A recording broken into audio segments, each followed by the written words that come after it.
Hello and welcome to Outdoor Defense. This week I want to address what if questions. So many times after I teach a class or lead a workshop or I'm on a panel, I get so many questions about, hey Nicole, what if this happens? What if that happens?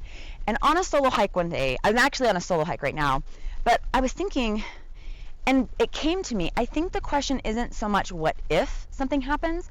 I think people are afraid of what if this happens and I don't know what to do, or what happens and I'm not prepared for it.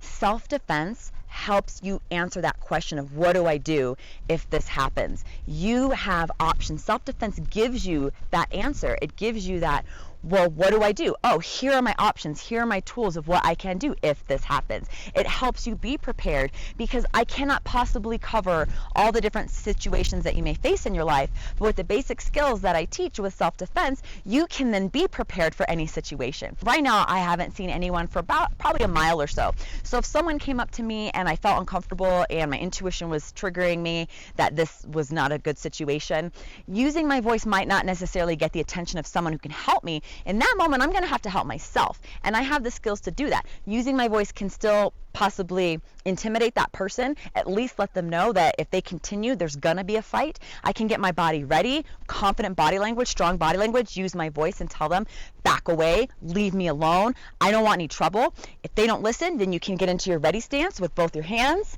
excuse the remote, in ready stance with both your hands so that you're ready to fight if you need to. And if that person decides to attack you, you use your body as a weapon, because make no mistake, you are a weapon. You can use your heel palm. I've already taught you that strike. You can use the knee. I've already taught you that strike. But anything goes if you have to defend yourself. So that's the answer to your what if question. The question isn't what if this happens. The question is, what am I going to do if this happens? Because you have options, you're not helpless, and you have tools with the self-defense skills that you have or that you can learn that can prepare you for a variety of situations so you always feel empowered.